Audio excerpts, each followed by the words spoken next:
$10 million. That was the price of the paper sitting on the mahogany desk. That was how long it took for Maya to look at the stacks of cash, smell the scent of fresh ink and expensive cologne, and realize she wasn't being offered a job. She was being offered a cage. The study didn't feel like a room anymore. It felt like a vacuum. It held its breath. Maya stood there, the white lace of her maid's uniform feeling like a shroud against her skin, her heart thundering a rhythm of pure panic. She expected to see a businessman looking for a favor. Instead, she found something far more lethal. Power. Ji-hoon's gaze didn't just look at her. It pinned her to the floor like a specimen under glass, dark and unreadable and absolutely certain. He was elegant, not in the curated way of men who lived in boardrooms, but in the way of men who commanded graveyards. He didn't just hold the pen. He held the air in the room. The silence in the room was heavier than the briefcase itself. It was the kind of silence that preceded a firing squad, thick with the scent of gun oil and the cold ozone of the air conditioner. Ji-hoon didn't move. He remained leaned forward, the pen held between two fingers like a dart, his eyes never leaving Maya's. Behind him, the shadowy figures of his inner circle, men who had seen heads roll for less than a disrespectful tone, shifted in a choreographed ripple of lethal intent. Maya could feel the dampness of her palms against the starched fabric of her apron, but she kept her hand raised in that sharp, defiant no gesture. Her heart was a frantic bird in a cage, but her voice, when it finally broke the silence, was as steady as a ledger. 10 million, she repeated, her eyes drifting briefly to the stacks of hundreds before snapping back to his. It's a beautiful number, Mr. Kong. It's the kind of number that buys a new life. But you aren't paying for a life. You're paying for a shield. A low murmur broke out among the men in the shadows. One man, a scarred lieutenant with a heavy brow, took a step forward, his hand hovering near the holster beneath his jacket. Ji-hoon didn't look back at him, but he raised his free hand slightly, a silent command for the room to remain still. Explain, Ji-hoon said.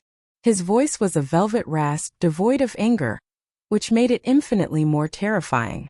You don't need a wife, Maya said, her mind racing through the fragments of conversation she'd overheard while polishing silver and refilling wine glasses over the years. You need a distraction. You need someone so invisible so nobody, that your enemies will spend all their time wondering what she's hiding instead of looking at where you're moving your assets. You're asking me to walk into a den of wolves with nothing but a fake diamond and a script. In 7 days, I'll be lucky if I'm just a divorced woman. More likely, I'll be a liability you need to erase. She took a step closer to the desk, closing the gap between the maid and the monster. 10 million covers the acting. It covers the dresses and the smiles. But if I'm going to stand in the line of fire for the one syndicate, the price is 20 million. 10 now, 10 when the week is up. The room gasped. It was a collective, sharp intake of air. The lieutenant's face went purple. You little. And, Maya interrupted, her voice rising just enough to cut through the threat. I want the truth. My father didn't die in a warehouse accident 10 years ago. He was your bookkeeper. I want the names of the men who signed his death warrant. The tension in the room snapped like a high-tension wire. 2 of the guards reached for their weapons, their faces contorted in shock at the audacity of a girl in a white collar demanding the syndicate's secrets. Ji-hoon's expression finally shifted. A slow, predatory smile spread across his face, revealing a flash of white teeth. He stood up, his massive frame blotting out the light from the desk lamp. He walked around the mahogany desk, the heels of his Italian leather shoes clicking like a countdown on the floor. He stopped inches from her, his presence an overwhelming heat. He reached out not to strike, but to tuck a stray lock of hair behind her ear. His fingers were cold. They told me you were a quiet girl, Maya. Diligent. Invisible. He leaned down, his breath ghosting against her ear. They didn't tell me you were a shark in a lace apron. He turned back to the briefcase and snapped it shut with a definitive thud. He looked at his men, whose hands were still trembling with the urge to draw their guns. Double it, Ji-hoon ordered. And get the file on the 2016 warehouse fire. It seems my wife has a very long memory. He turned back to Maya, holding out the gold-plated pen. Sign the contract, Maya. From this moment on, you don't clean this house. You own it. Maya looked at the pen, then at the man who held her destiny in his grip. She took the pen. Her hand didn't shake. As she pressed the nib to the paper, she realized the truth. The maid was dead. The queen was just waiting for the ink to dry. The transition from maid to monarch began not with a crown, but with the cold, clinical touch of strangers. By dawn, the dim, mahogany-scented study was a memory, replaced by a dressing suite that felt like a high-fashion interrogation room. The walls were lined with floor-to-ceiling mirrors that caught every flicker of Maya's lingering hesitation. 3 women, dressed in silent black and moving with the precision of surgeons, stripped her of the starched white apron and the cheap polyester dress that had been her second skin for years. They didn't speak. They worked with a detached efficiency, scrubbing away the faint scent of lemon polish and floor wax until her skin glowed like burnished teak under the harsh vanity lights.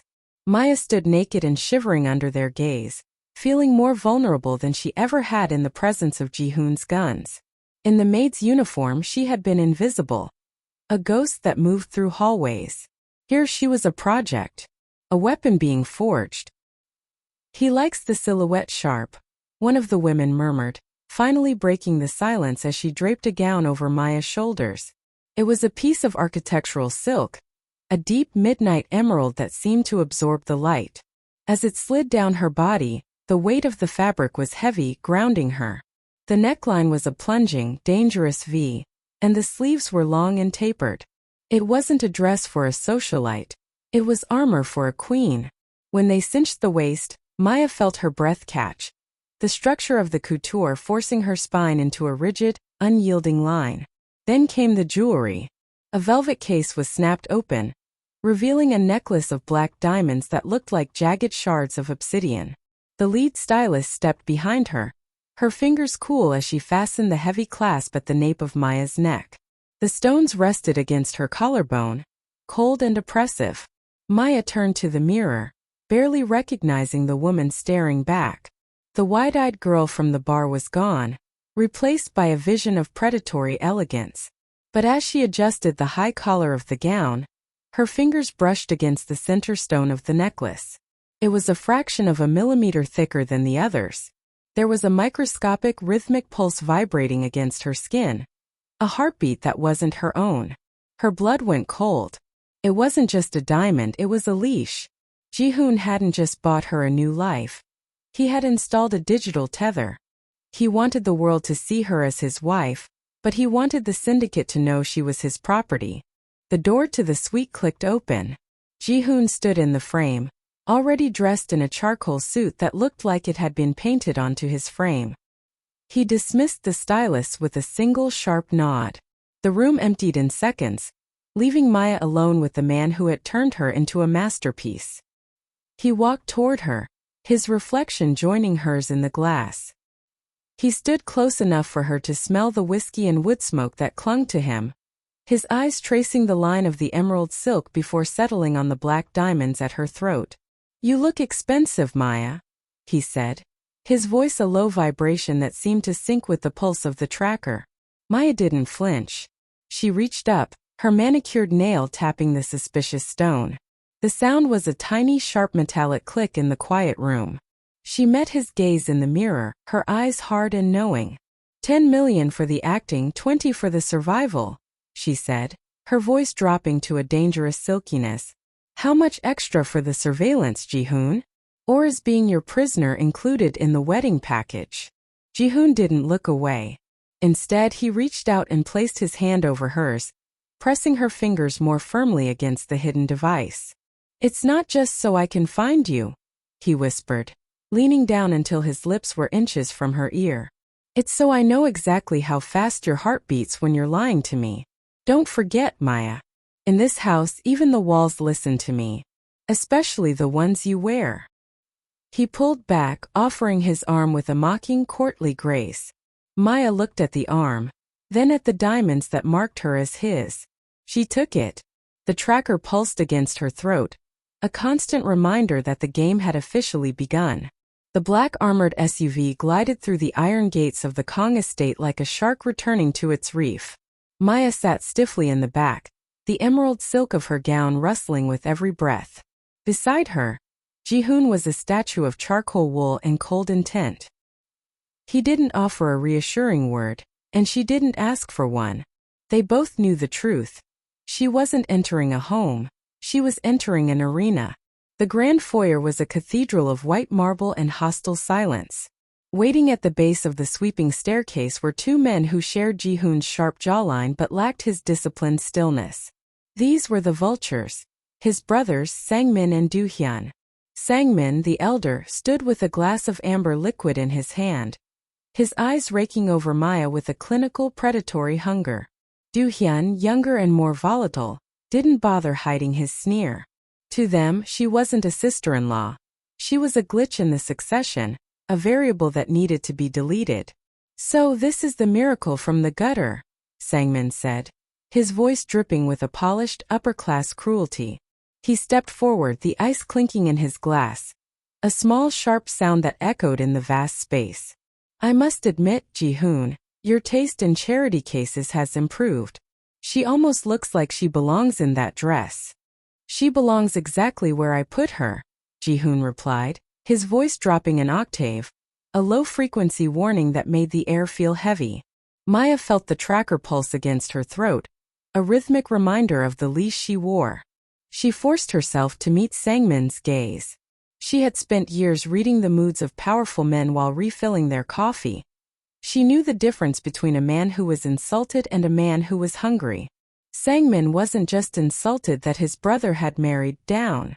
He was calculating the cost of her burial. "Is she always this quiet?" Do-hyun asked, circling Maya like a stray dog looking for a weak point.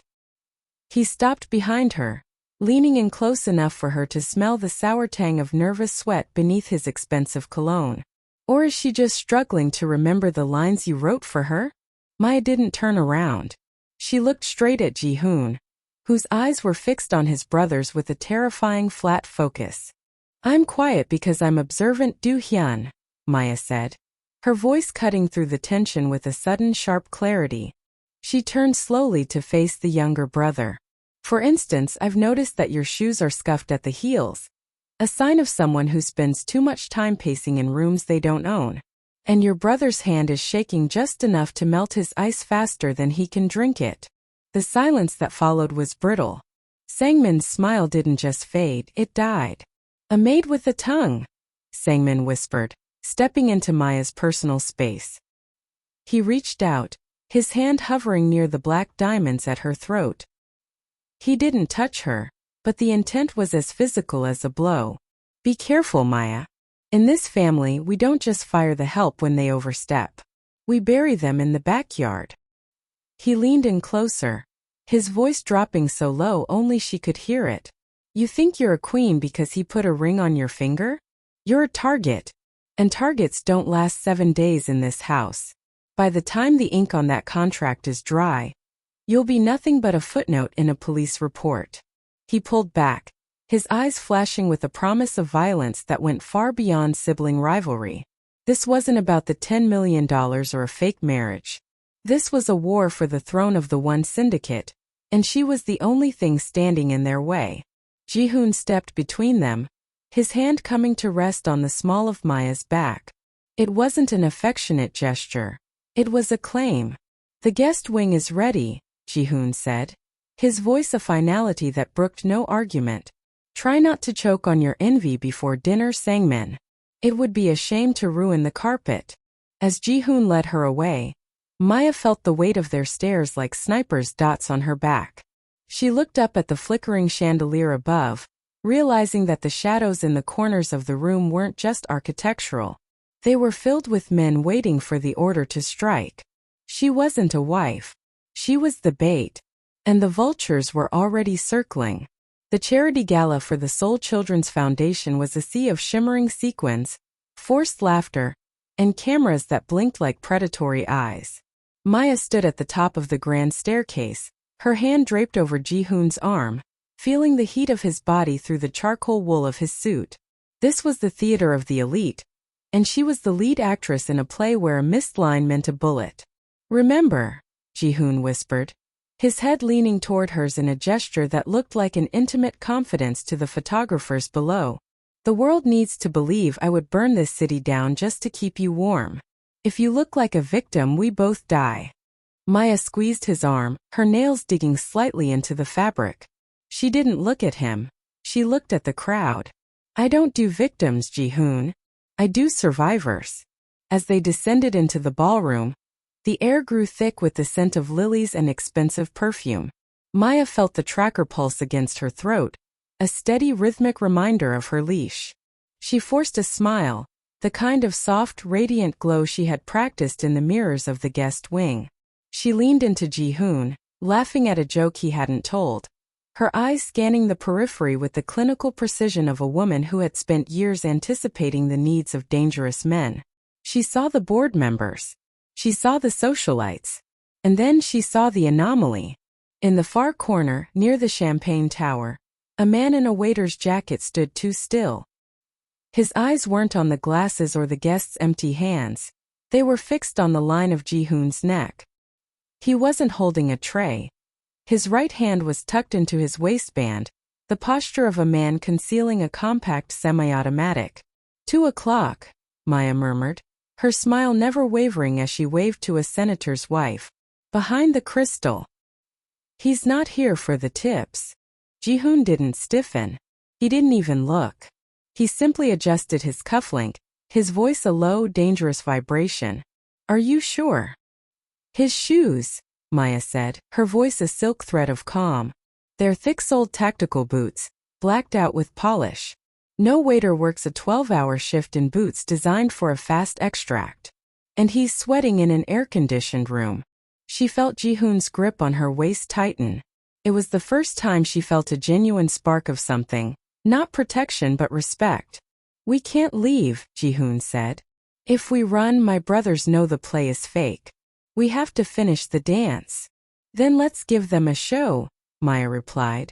She turned fully toward him, wrapping her arms around his neck in a move that looked like a sudden burst of passion. To the crowd, it was the image of a honeymoon phase. To the assassin, it made Maya a human shield, obscuring Ji-hoon's vitals. She pressed her face into the crook of his neck, her eyes still tracking the man in the corner. The waiter moved. He began to weave through the crowd, his hand finally emerging from his jacket. "He's moving," Maya whispered against Ji-hoon's skin. "When I drop, you fire." She waited for the precise second, the moment the man's shadow lengthened under the chandelier. Then she faked a stumble, a graceful collapse of emerald silk that drew every eye in the room. As she went down, she caught the gleam of the suppressed barrel. The first lie was a masterpiece. In the chaos of her supposed fall, Ji-hoon's hand moved with the speed of a strike team leader. A muffled thud echoed, lost beneath the swell of the orchestra. The waiter slumped into the champagne tower, the glass shattering in a spectacular, glittering spray that looked like diamonds. Ji-hoon reached down, pulling Maya back to her feet with a flourish. He checked her over with a frantic, protective gaze that was entirely fabricated and utterly convincing. "Are you hurt, darling?" he asked loudly enough for the nearest guests to hear. Maya smoothed her gown, her heart hammering against her ribs, but her expression remained one of shaken, delicate beauty. "Just a slip, Ji-hoon. I'm fine." In the distance, she saw Sangmin standing by the balcony, his face a mask of thwarted rage. The assassin was his, and Maya had just dismantled him without ever dropping her smile. She realized then that she wasn't just acting. She was winning. And as Ji-hoon led her toward the dance floor, she knew the week was no longer about $20 million. It was about making sure that by day 7, she was the only one left standing. The gala was a blur of police statements and fainting spells, but the true interrogation began only when they reached the sanctuary of Ji-hoon's private library. The room was a fortress of leather-bound books and shadows, illuminated only by the amber glow of 2 crystal tumblers. Ji-hoon stood by the window, his back to her, watching the city lights that he claimed to own. He had removed his jacket, his white shirt unbuttoned at the collar, revealing the jagged line of a scar that disappeared beneath the fabric. "You saw him before I did," Ji-hoon said, his voice flat but not cold.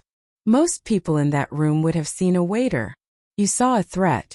That isn't a skill you learn at a maid's academy, Maya." Maya sat on the edge of a velvet armchair, her fingers tracing the edge of the emerald silk. The adrenaline was fading, leaving behind a sharp, hollow ache. "I spent my childhood watching men like that. Men who come into small apartments and talk in low voices while my father looked at the floor. You learn to read the air when you're afraid of the wind." Ji-hoon turned around. He wasn't holding a drink. He was holding a weathered manila folder. The edges were singed, smelling of old smoke and forgotten basements. He tossed it onto the coffee table between them. "The 2016 warehouse fire," he said. "Your father, Elias Vance. He wasn't just a bookkeeper.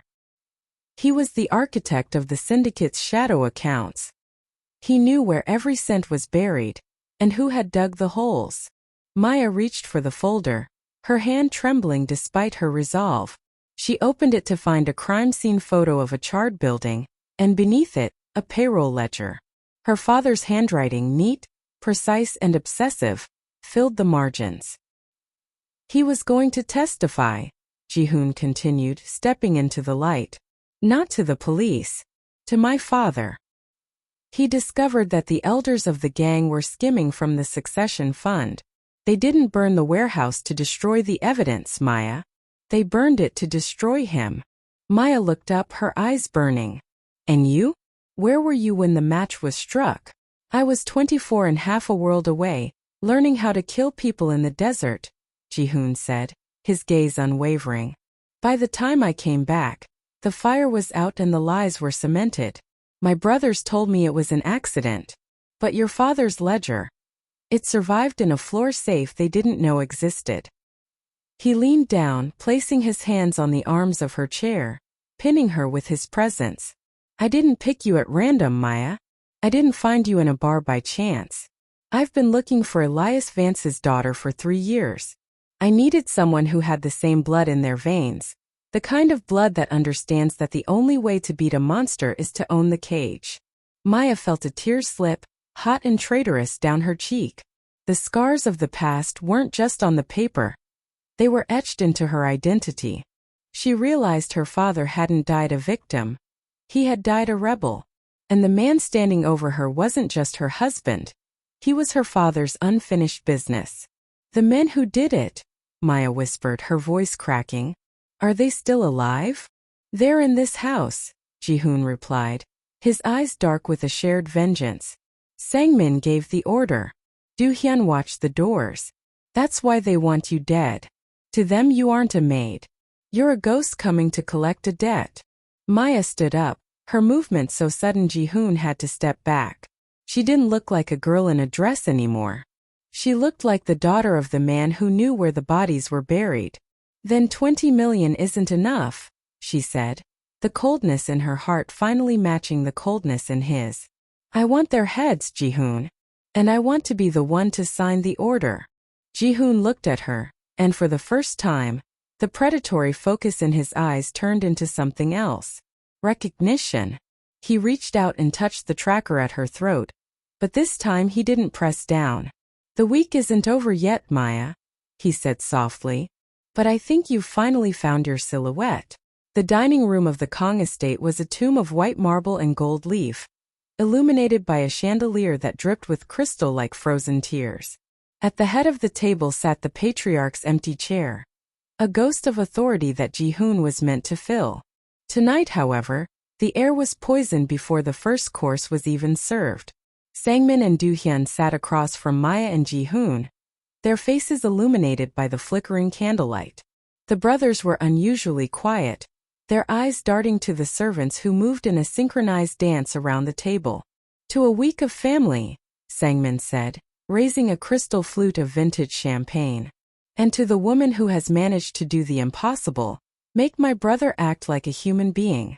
Maya smiled, the practiced, radiant mask of a bride, but her eyes were elsewhere. She wasn't looking at Sangmin. She was looking at the way the silver trays were being balanced.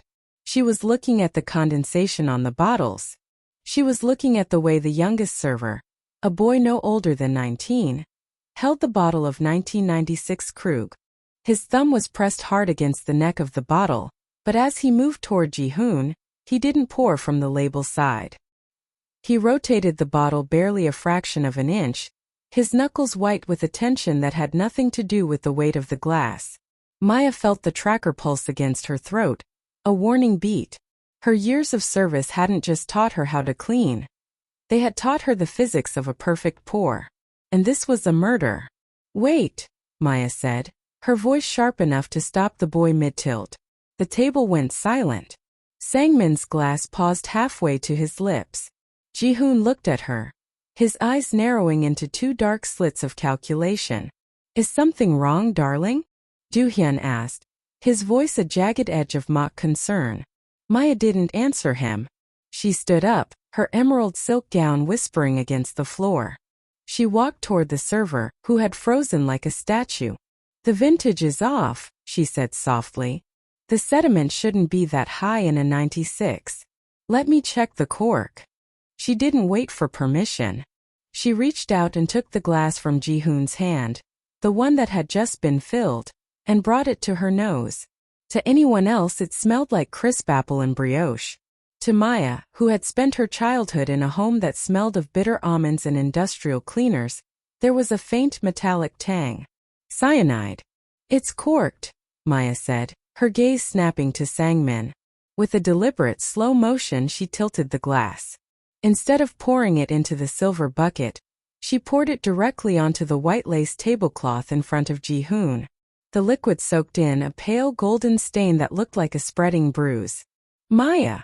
Ji-hoon's voice was a low growl of warning. "He's new," Maya said, looking at the trembling server. "He doesn't know that Mr. Kong only drinks from the private cellar. Sangmin, why don't you offer Ji-hoon a sip of yours? Since you're so eager to celebrate family." Sangmin didn't move. His hand tightened around his own glass until the crystal groaned. The younger brother, Do-hyun, suddenly kicked his chair back, the screech of wood on marble sounding like a scream. "This is an insult," Do-hyun hissed. "To bring a maid to this table and have her accuse." "I didn't accuse anyone of anything, Do-hyun," Maya interrupted, her voice a cool, terrifying silk. "I'm just protecting my investment. If Ji-hoon dies, I don't get my 20 million. And I'm very attached to my money." She turned to Ji-hoon, who was watching her with an expression that was no longer just respect. It was awe. He reached out, took the bottle from the server's shaking hands, and handed it to the head of security who had appeared in the doorway. "Test it," Ji-hoon ordered. "And take the boy to the basement. Find out who paid for the extra ingredient." He stood up, the power in the room shifting toward him like a tide. He looked at his brothers, who were now the ones trapped in the shadows. He didn't yell. He didn't threaten. He simply reached out and took Maya's hand, his thumb stroking her knuckles in a way that felt like a promise of blood. "Dinner is over," Ji-hoon said. "It seems my wife has a better nose for treachery than I do. Perhaps you should remember that before you try to serve us again." As they walked out of the tomb-like room, Maya didn't look back. She felt the pulse of the tracker and the heat of Ji-hoon's grip. She had saved his life, but more importantly, she had shown the vultures that she wasn't the bait. She was the trap. The sanctuary of Ji-hoon's library was no longer a refuge. By the time the clock struck midnight, the air had grown cold, and a new shadow had appeared on the digital perimeter of the estate. Ji-hoon sat behind his desk, his eyes fixed on a security feed that showed a single black sedan idling at the front gates. "He's been there for an hour," Ji-hoon said, his voice a low hum of restrained violence. "He's not a hitman. He's law enforcement. But he's not using the front door." Maya walked to the monitor, her heart skipping a beat as the camera zoomed in on the driver. The man was leaning against the hood, lighting a cigarette with a familiar, arrogant flick of a silver lighter. Her breath hitched. The ghost had a name. "Fred," she whispered. "Fred Wright. Her ex-husband." The man who had promised her a life of white picket fences while secretly building a career out of losing evidence for the very people she now worked for. You didn't mention he was FBI, Ji-hoon said, turning his chair to face her. The tracker at Maya's neck pulsed, sensing the sudden spike in her heart rate. Or that he was on the payroll of the Sinaloa cartel. I didn't know, Maya snapped, her defensive instincts flaring. I thought he was just a mid-level agent with an ego. I didn't know he was a traitor. In this world, Maya, there is no just, Ji-hoon replied. He stood up and handed her a burner phone. He sent a message. He wants to talk to the maid who climbed too high. He knows about the 10 million. He wants half, or he sends the files on your father's suicide to the federal prosecutor, along with a forged confession signed by you. The betrayal cut deeper than Sangmin's poison. This was the man who had shared her bed. The man who knew her fears, now using her father's ghost to pick her pockets. He's the one, Maya realized, the pieces of the puzzle clicking into place with a sickening snap. He wasn't just a bad husband. He was the one who helped Sangmin bridge the gap with the cartel. He's the reason the warehouse fire was never properly investigated. Ji-hoon walked over to her, his hand resting on the holster at his hip. He's a loose thread, Maya. And loose threads get pulled until everything unravels. What do you want to do? Maya looked at the screen, at the man who thought she was still the scared girl he had left behind. She felt a cold, hard clarity settle over her. The ghost of the past wasn't here to haunt her. He was here to be exorcised. He thinks I'm a coward, Maya said, her voice dropping to a dangerous icy level. He thinks I'll pay him to stay quiet. Let him in, Ji-hoon. But tell the guards to stay back. I want him to see exactly what $20 million looks like. You're going to negotiate? Ji-hoon asked, a spark of curiosity in his dark eyes. No, Maya said, reaching onto the desk and picking up the gold-plated pen she had used to sign her contract. I'm going to do what I do best. I'm going to fix the problem. When Fred was finally ushered into the study, he looked around with a smug, condescending grin. He didn't look like a Fed. He looked like a vulture who had finally found a carcass. Nice place, Maya, Fred said, ignoring Ji-hoon entirely as he walked toward her. A bit of a step up from that studio apartment, isn't it? I see you've traded the apron for emeralds. I wonder what the DOJ would think if they knew how you earned them. Maya didn't move. She stood her ground, the weight of the emerald silk feeling like armor. You're late, Fred. And you're trespassing. I'm here to collect my alimony, Fred laughed, reaching out to touch her chin. Maya didn't flinch. She grabbed his wrist with a strength that surprised them both, her eyes burning with a decade of suppressed rage.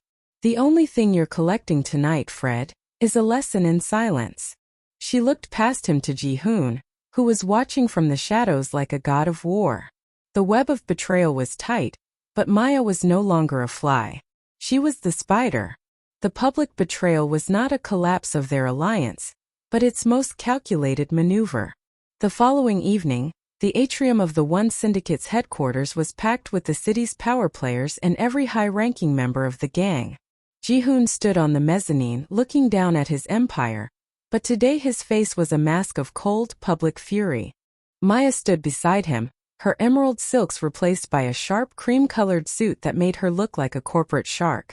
Below them, Fred Wright stood among the guests, looking up with a confident smirk, thinking he had won. He had spent the afternoon gloating, convinced that Maya's silence was a product of his superior leverage.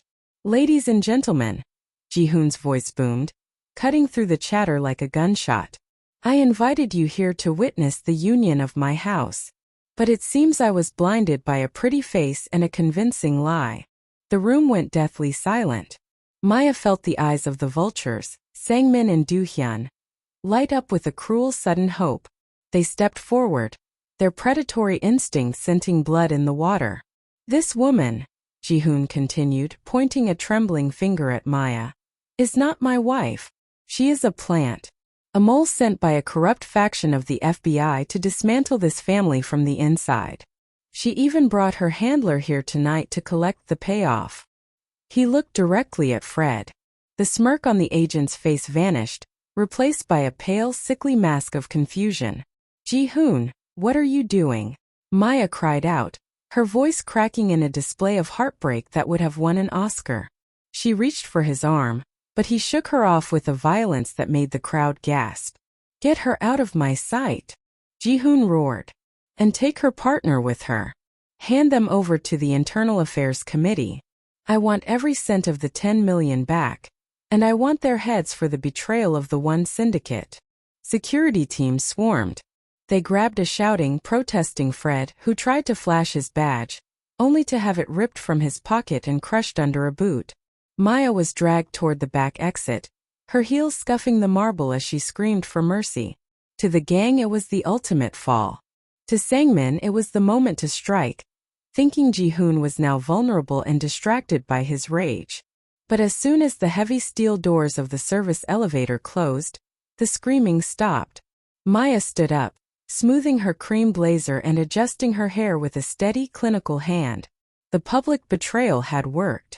By publicly disowning her, Ji-hoon had given her the perfect cover to move through the shadows of the city without being watched by his brothers or the cartel. More importantly, Fred was now being transported to a secure location, where he would be forced to sign the very confessions he had tried to use against her. How was my performance? Maya asked, looking at the security guard, who was actually Ji-hoon's most loyal lieutenant. Terrifying, ma'am, the man replied, handing her a tactical tablet and a silenced pistol. The boss is waiting for the signal. The brothers think they're moving in for the kill tonight. They have no idea you're the one who's already behind them. Maya looked at the screen, watching the thermal signatures of Sangmin and Do-hyun as they huddled in the library, plotting their coup. She felt the tracker at her neck pulse one last time. It wasn't a leash anymore. It was a beacon. Tell Ji-hoon to get the champagne ready, Maya said, her voice dropping to a lethal whisper. The maid is done playing house. The queen is ready to clear the table. The port of Incheon was a graveyard of rusted shipping containers and freezing sea mist. This was the end of the line, the place where the one syndicate's secrets were buried in the dark water. Sangmin and Do-hyun stood in the center of the docks, surrounded by a dozen of their most loyal men. They were waiting for the cartel shipment that would buy them the throne, believing Ji-hoon was broken and that Maya was halfway to a black site prison. He was always weak for a pretty face, Sangmin sneered, checking his watch. He thought he could turn a maid into a weapon. Now he's alone, and we have the keys to the kingdom. He's not alone, a voice drifted from the top of a stacked container. The brothers froze. A single spotlight snapped on, cutting through the fog. Standing on the edge of the steel precipice was Maya. She had discarded the cream blazer, wearing a tactical black bodysuit that made her invisible against the night. In her hand, she held the tablet that controlled the port's automated crane system. The thing about being a maid, Maya said, her voice amplified by the warehouse speakers, is that you learn how to clean up a mess before it even happens. You think you're here for a shipment? Check the manifest. She swiped her finger across the screen. Above the brothers, a massive shipping container began to swing, the heavy chains groaning in the wind. Maya! Do-hyun screamed, reaching for his gun. I'll kill you. You're too late, she replied. I already leaked your cartel coordinates to the real FBI, the ones Fred didn't manage to bribe. And I sent the footage of the warehouse fire to the Board of Elders. They don't like it when family schemes from the pot, Sangmin. From the shadows behind her, Ji-hoon emerged. He wasn't the broken man they expected. He looked like a king who had finally found his queen. He didn't say a word. He simply signaled the attack. The silence of the docks was shattered by the roar of the syndicate's loyalist engines. The new queen watched from her high perch as the trap snapped shut. Sangmin and Do-hyun were surrounded in seconds, their men dropping their weapons at the sight of Ji-hoon. Fred Wright was dragged out from the back of a black van, beaten and trembling. Maya descended the ladder, her boots hitting the concrete with a heavy thud. She walked straight to her ex-husband, who looked up at her with a face full of terror. Maya, please, Fred whimpered. I can help you. I have the files. I don't need the files, Fred, Maya said, her voice a cold, terrifying silk. I have the memories. And now I have the power. She turned to Jihoon. He handed her a folder, the original ledger her father had died for. It's over, Maya. The debt is paid. Maya looked at the ledger, then at the man who had given her the world to save his own. She didn't feel like a maid. She didn't even feel like a wife. She felt like the architect of her own destiny. She took a lighter from her pocket, the silver one she had taken from Fred, and flicked it. She held the flame to the corner of the ledger. They watched together as the secrets of the past turned into ash and drifted into the Black Sea. The 20 million? Jihoon asked, stepping closer until their shadows merged into one. Keep it, Maya said, looking out at the city that was now theirs for the taking. I'm the queen of the one syndicate now. I think I'll just take my seat at the table instead. Jihoon smiled, a genuine dangerous smile. He reached out and unlatched the tracker from her neck, letting the black diamonds fall into the dirt. I don't need to track you anymore, he whispered. I know exactly where you belong. Maya leaned in, tasting the salt of the sea and the expensive whiskey on his breath. The dare was over. The rain had begun.